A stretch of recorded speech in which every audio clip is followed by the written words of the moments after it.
Hello students, मैं CA Manoj Gupta Mittal commerce classes से। Mittal commerce classes जो कि जाना जाता है पूरे नॉर्थ इंडिया में सीए में हाईएस्ट सिलेक्शन देने के लिए। देखिए, आज हम बात करने वाले हैं सीए फाउंडेशन का पेपर 2 लॉ एंड रिपोर्टिंग जो पेपर है उसकी हम बात करने वाले हैं। उसका हम पास्ट एग्जाम एनालिसिस करेंगे, एबीसी एनालिसिस करेंगे और उसकी शॉर्ट सक्सेस स्ट्रेटजी बात करेंगे। देखिए, पास्ट एग्जाम एनालिसिस में हम क्या करते हैं। पास्ट एग्जाम एनालिसिस में जो पिछले एग्जाम्स में जो पेपर आए हैं उनमें कौन से चैप्टर से कितने मार्क्स का क्वेश्चन पूछे गए हैं, इसका एनालिसिस किया जाता है और इससे हमें यह पता चल जाता है कि कौन से चैप्टर से कितने मार्क्स के क्वेश्चन आ रहे हैं, पिछले सालों में किस तरीके से क्वेश्चंस आ रहे हैं, वो सारा एनालिसिस में पता चल जाता है। आईसीएआई किसी भी चैप्टर का वेटेज ऑफ मार्क्स नहीं बताता कि इस चैप्टर से इतने मार्क्स के क्वेश्चन आने वाले हैं, लेकिन जब हम पास्ट एग्जाम एनालिसिस करते हैं तो हमें पता चलता है कि जब पास्ट एग्जाम एनालिसिस करते हैं तो हमें पता चल जाता है कौन से चैप्टर से कितने मार्क्स के क्वेश्चन आने वाले हैं। तो ये स्टूडेंट्स के लिए बहुत ही फायदेमंद रहता है। और इसके बाद में हम करेंगे एबीसी एनालिसिस। उसमें हम पूरे सिलेबस को 3 कैटेगरीज में डिवाइड करेंगे और फिर बात करेंगे हम श्योर सक्सेस स्ट्रेटजी की। चलिए, अब हम सबसे पहले हम जो बात करने वाले हैं पास्ट एग्जाम एनालिसिस की। चलिए आइए हम देखते हैं। ये एक शीट दी हुई है जिसमें पास्ट एग्जाम एनालिसिस किया गया है। ये पीडीएफ फाइल आपको हमारे Telegram channel Mittal commerce classes से मिल जाएगी। मित्तल कॉमर्स क्लासेस के नाम से आप टेलीग्राम चैनल सर्च कर सकते हैं, नहीं हमारे इस वीडियो के डिस्क्रिप्शन में भी आपको टेलीग्राम चैनल का लिंक मिल जाएगा, वहां से जाके भी आप ये फाइल्स ले सकते हैं। ठीक है, अब हम देखते हैं सबसे पहले यहाँ पर past exam analysis. Past exam analysis में पिछले एग्जाम्स में कौन से चैप्टर से कितने मार्क्स के क्वेश्चन आए उसका एनालिसिस होता है। तो यहाँ पर हम देख पा रहे हैं मई 18 से लेके जून 22 तक टोटल 9 एग्जाम हुए हैं और पूरे 9 एग्जाम्स का यहाँ पर एनालिसिस है। सबसे पहले हम बिजनेस लॉ की बात कर रहे हैं। बिजनेस लॉ में जो चैप्टर 1 है उसका यूनिट 1 में 9 में से केवल 2 बार आया है और एवरेज 2 मार्क्स का आ रहा है। यूनिट 2 जो है कंसिडरेशन, उसमें 9 बार में से 7 बार आया है, मतलब ज्यादा आया है, 7 बार आया है। 9 में से 7 बार आया है तो काफी बार पूछा जा रहा है। इसका एवरेज जो आ रहा है 4 मार्क्स का एवरेज है। अब आगे चलते हैं। यूनिट 3 है। यूनिट 3 देखिए आप, 9 में से 8 बार आया है, मतलब लगभग हर बार आ रहा है और 7 मार्क्स का एवरेज है। तो वेटेज ऑफ मार्क्स भी अच्छा है और फ्रीक्वेंसी भी अच्छी है इसकी। इसके बाद हम देखते हैं यूनिट 4 है। यूनिट 4 में 5 मार्क्स का एवरेज है और 9 में से 7 बार एग्जाम में क्वेश्चन पूछा गया है। यूनिट 5 है। ब्रीच ऑफ कॉन्ट्रैक्ट में हम देखते हैं तो ये 3 बार पूछा गया है, 9 में से केवल 3 बार पूछा गया है, इसका एवरेज 2 मार्क्स का है। इसके बाद हम देखते हैं यूनिट 6 जो है उसमें 9 में से 4 बार पूछा गया है और एवरेज 3 मार्क्स का है। इस तरीके से ये हमारा कॉन्ट्रैक्ट एक्ट होता है। अब नेक्स्ट है chapter 2 sale of goods act की हम बात करेंगे। सेल ऑफ गुड्स एक्ट में यहाँ पर यूनिट 1 है। यूनिट 1 से केवल 2 बार पूछा गया और एवरेज 2 मार्क्स आ रहा है। यूनिट 2 है, इसमें ये लगभग हर बार पूछा जा रहा है, 9 में से 8 बार पूछा गया है और एवरेज भी 6 मार्क्स है। तो यूनिट 2 इंपॉर्टेंट है यहाँ पर। इसके बाद चलते हैं यूनिट 3। यूनिट 3 में 6 बार पूछा गया है, 9 में से 6 बार पूछा गया है, एवरेज 5 मार्क्स है। इसके बाद हम चलते हैं यूनिट 4। यूनिट 4 में हम देखेंगे 3 मार्क्स का एवरेज आ रहा है और 5 बार आया है, 9 में से 5 बार इसमें पूछा गया है। इसके बाद हम चलते हैं chapter 3 Indian partnership act. Partnership act में हम देखते हैं यूनिट 1 जो है उसका 4 मार्क्स का एवरेज है और 6 बार अब तक एग्जाम में पूछा गया है, 9 में से। आगे बढ़ते हैं। यूनिट 2 है। यूनिट 2 देखिए सबसे ज्यादा पूछा जा रहा है यूनिट 2 से, 9 में से 8 बार आया और एवरेज मार्क्स देखें आप, एवरेज काफी अच्छा है, 8 मार्क्स के क्वेश्चंस इससे आ रहे हैं, एवरेज 8 आ रहा है। चलिए आगे बढ़ते हैं। यूनिट 3 है। यूनिट 3 भी ज्यादातर मतलब लगभग पूछा जा रहा है, हर बार 7 बार पूछा गया 9 में से और 3 नंबर का एवरेज हम देख रहे हैं यहाँ पर। अब आगे चलते हैं चैप्टर 4 जो एलएलपी है। एलएलपी में हर बार एक क्वेश्चन 5 मार्क्स का आ रहा है, एवरेज 5 मार्क्स है। और कंपनीज एक्ट है, उसमें से 13 मार्क्स का आ रहा है और एवरेज भी 13 मार्क्स है। तो आप देखेंगे यहाँ पर 72 मार्क्स का यहाँ पर पेपर आ रहा है। पहले 74 का आता था, लेकिन एक जो 2 नंबर का क्वेश्चन है उसमें ऑप्शन मिलता था, वो आजकल मिलना बंद हो गया है। दैट्स वाई ये 72 मार्क्स का पेपर है। तो ये हमने देखा लॉ। इसके बाद अब हम देखते हैं बिजनेस कॉरेस्पॉन्डेंस एंड रिपोर्टिंग। तो यहाँ पर भी वही 9 एग्जाम दिए हुए। चैप्टर 1 कम्युनिकेशन देख पा रहे हैं आप, इंपॉर्टेंट चैप्टर है, 10 नंबर का एवरेज है, हर बार एग्जाम में क्वेश्चन पूछा जा रहा है। इसके बाद देखते हैं हम चैप्टर 2। तो चैप्टर 2 है, इसमें हर बार क्वेश्चन पूछा जा रहा है, 6 मार्क्स का एवरेज है। फिर हम देखते हैं चैप्टर 3 यहाँ पर 7 मार्क्स का एवरेज है, हर बार क्वेश्चन पूछा जा रहा है। फिर हम चलते हैं चैप्टर 4, इसमें से भी हर बार क्वेश्चन आ रहा है और 5 मार्क्स का एवरेज है। चैप्टर 5 नोट मेकिंग, इसमें हर बार क्वेश्चन पूछा जा रहा है, 5 मार्क्स का एवरेज है। चैप्टर 6 में से क्वेश्चन नहीं आ रहा है और आने का चांस भी नहीं है, ठीक है। इसके बाद हम चलते हैं चैप्टर 7, पैसेज जो है इसमें आप देखेंगे हर बार क्वेश्चन आ रहा है, 5 मार्क्स का एवरेज है। चैप्टर 8 है, इसमें 9 में से 7 बार आया है और एवरेज जो है 4 मार्क्स का आ रहा है। यहाँ पर रिपोर्ट राइटिंग जो है चैप्टर नंबर 9 है, यहाँ पे आप देखेंगे 9 में से 6 बार पूछा गया, एवरेज 3 मार्क्स है। इसके बाद हम चलते हैं चैप्टर 10, चैप्टर 10 9 में से 8 बार पूछा गया है, एवरेज 5 मार्क्स है। इसके बाद चलते हैं चैप्टर 11, फॉर्मल मेल्स की बात हो रही है। यहाँ पर फॉर्मल मेल्स में 3 बार ही क्वेश्चन आया है और एवरेज 1 नंबर का है। इसके बाद है चैप्टर 12, चैप्टर 12 में भी 3 ही बार क्वेश्चन आया है और एवरेज 1 मार्क का है।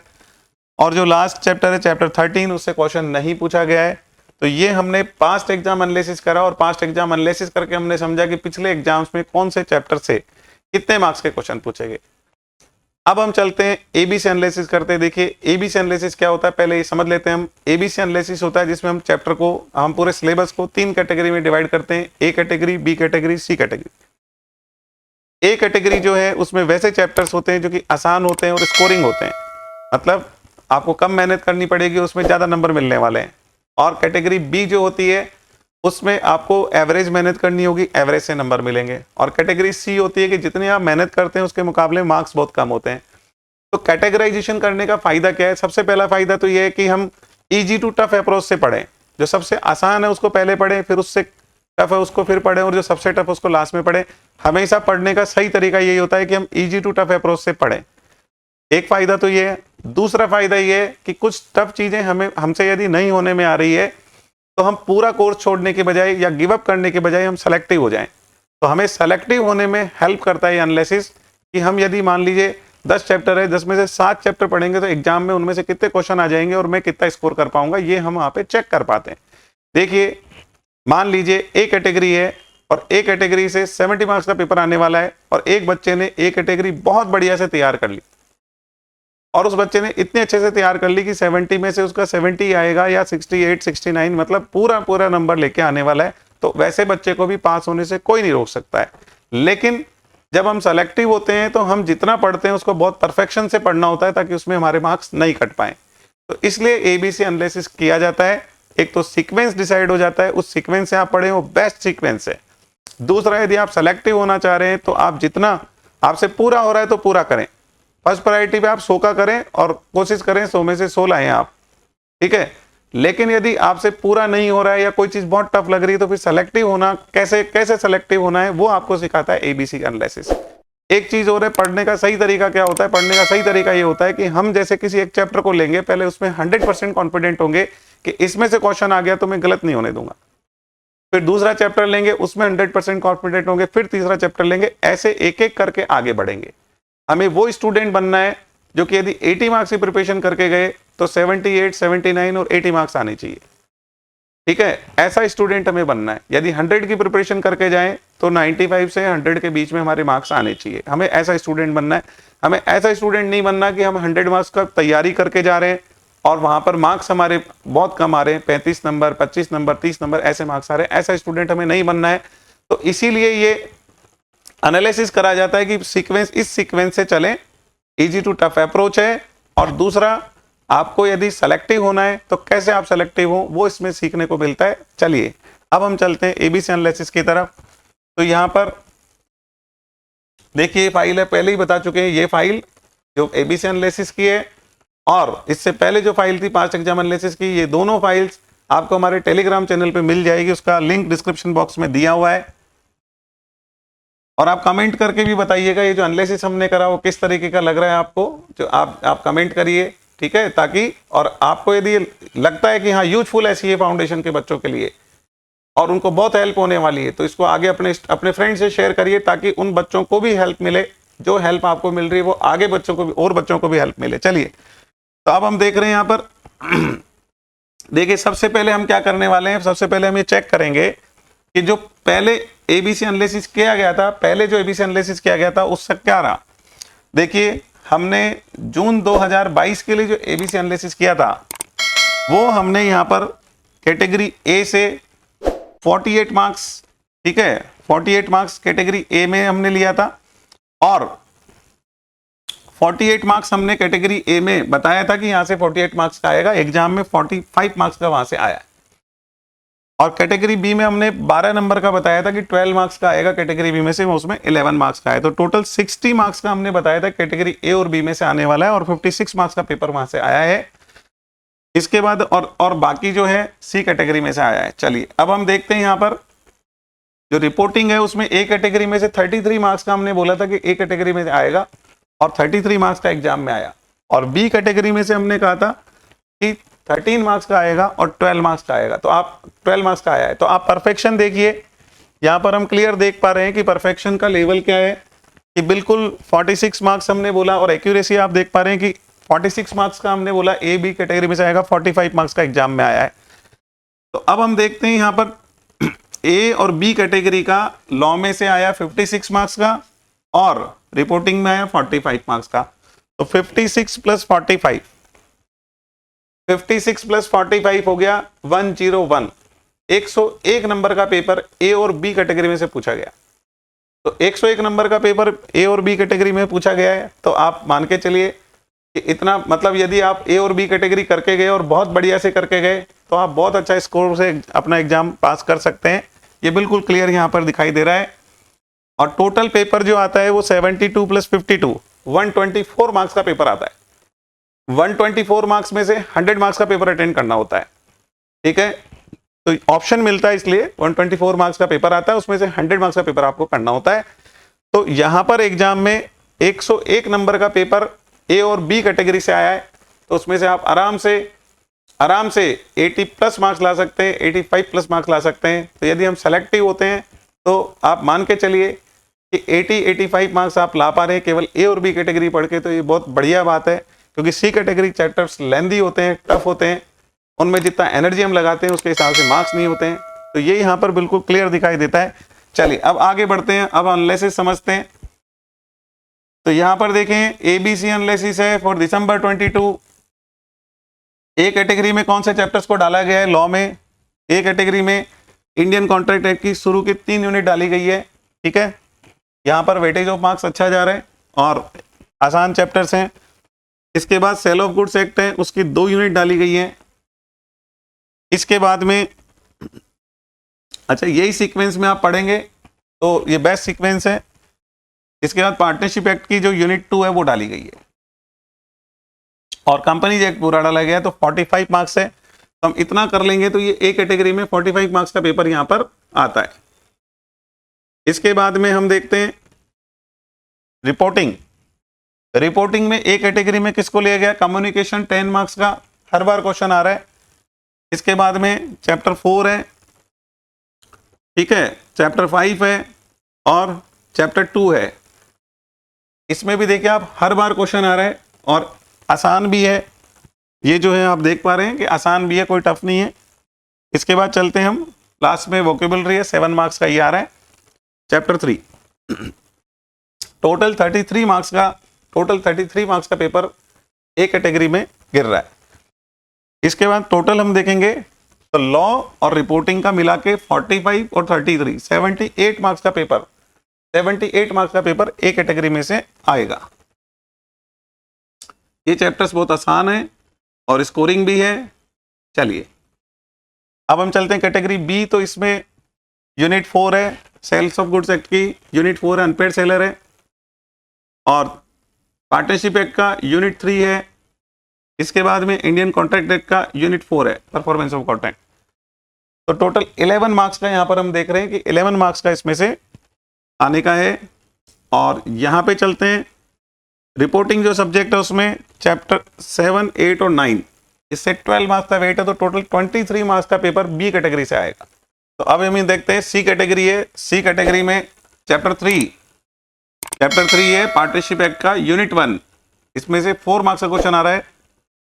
और इंडियन कॉन्ट्रैक्ट एक्ट का यूनिट 6 और यूनिट 5 है, इनमें से 3 मार्क्स और 2 मार्क्स के क्वेश्चन आ रहे हैं। और चैप्टर 2 है sale of goods act. Sale of goods act का यूनिट 1 है, इसमें 2 नंबर क्वेश्चन आ रहा है। और जो लिमिटेड लाइबिलिटी पार्टनरशिप है, LLP है, उसमें से 5 मार्क्स का क्वेश्चन आ रहा है। तो टोटल 16 नंबर का कैटेगरी सी में से क्वेश्चन आ रहे हैं। इसके बाद हम चलते हैं, रिपोर्टिंग जो सब्जेक्ट है उसका सी कैटेगरी में चैप्टर 10, 11, 12, 13 और 6, ये 5 चैप्टर डाले गए हैं। इसमें आप देख रहे हैं चैप्टर 13 और 6 में तो 0 मार्क्स का एग्जाम में आ ही नहीं रहा है, और इनमें से 1 नंबर का क्वेश्चन जो आया एक बार, मतलब एवरेज बिल्कुल 1 मार्क्स का है। तो मतलब बहुत ही आप देख रहे हैं वेटेज ऑफ मार्क्स बहुत कम है। आप इनको पढ़ने के लिए मेहनत भी करें और इसमें नंबर मिलने का चांस बिल्कुल भी नहीं बन रहा है। इस तरीके से हमने ये 5 चैप्टर को कैटेगरी सी में डाला है। टोटल 7 मार्क्स का वेट है। तो जो लॉ और रिपोर्टिंग है दोनों का सी कैटेगरी मिला के 23 मार्क्स का पेपर होता है। ठीक है, 16 नंबर का तो यहाँ से और 7 नंबर का यहाँ से, टोटल 23 नंबर का पेपर सी कैटेगरी। तो ये हमने देखा एनालिसिस, ABC एनालिसिस। इससे हम समझ पाए कि A category, B category, C category में कौन कौन से चैप्टर्स को डाला है। अब हमें क्या करना है, सबसे पहले ए कैटेगरी पढ़नी है और उसको इतना बढ़िया तैयार करना है कि उसमें एक भी नंबर हमारा नहीं कटना चाहिए। फिर हमें बी कैटेगरी तैयार करनी है और इतना अच्छा तैयार करना है एक भी नंबर नहीं कटना चाहिए। उसके बाद हम सी कैटेगरी पे जाएंगे और फिर यदि हमारे पास टाइम बचता है और हम कॉन्फिडेंटली कर पा रहे हैं तो फिर सी कैटेगरी को करना है। इसी सीक्वेंस से हम पढ़ेंगे। इसमें श्योर सक्सेस कैसे होती है, देखिए हमने कॉन्फिडेंस के साथ किया, जितना किया उतना कॉन्फिडेंस के साथ किया। ए कैटेगरी हमने फुल कॉन्फिडेंस के साथ कर लिया। यदि हम केवल ए कैटेगरी भी फुल कॉन्फिडेंस के साथ कर लेंगे तो पास होने का पूरा चांस हो गया। और ए और बी दोनों कर लिया तब तो आप ये मान के चलिए 80+ स्कोर कर लेंगे आप। तो हम देख भी पा रहे हैं कि ए और बी कैटेगरी में से 101 नंबर का पेपर आया है। 124 में से 101 मार्क्स का पेपर कैटेगरी ए और बी में से आया है। तो इस तरीके से ये बिल्कुल क्लियर हो जाता है, हमारी सक्सेस की श्योरिटी हो जाती है। हम यदि ए और बी कैटेगरी भी कर लेते हैं तो उसमें सिलेबस भी कम हो गया और कॉन्फिडेंटली हम कर लें। और श्योर सक्सेस के लिए ये जरूरी है कि हम जो चैप्टर को तैयार करें इतना बढ़िया तैयार करें कि उसमें पूरे से पूरे आएंगे। सिलेबस पूरा करना से ज्यादा इंपॉर्टेंट है जितना हम कर रहे हैं उसमें फुल मार्क्स लाएं। ये श्योर सक्सेस की स्ट्रेटेजी है, इसको आप फॉलो करेंगे तो डेफिनेटली आपको सक्सेस मिलने वाली है। ये हमने तीनों चीज पर डिस्कस किया, past exam analysis, ABC analysis और श्योर सक्सेस स्ट्रेटेजी। हम ये मानते हैं कि डेफिनेटली आप इनको फॉलो करेंगे क्योंकि इनको फॉलो करने का बेनिफिट बहुत सारा है। Okay, all the best.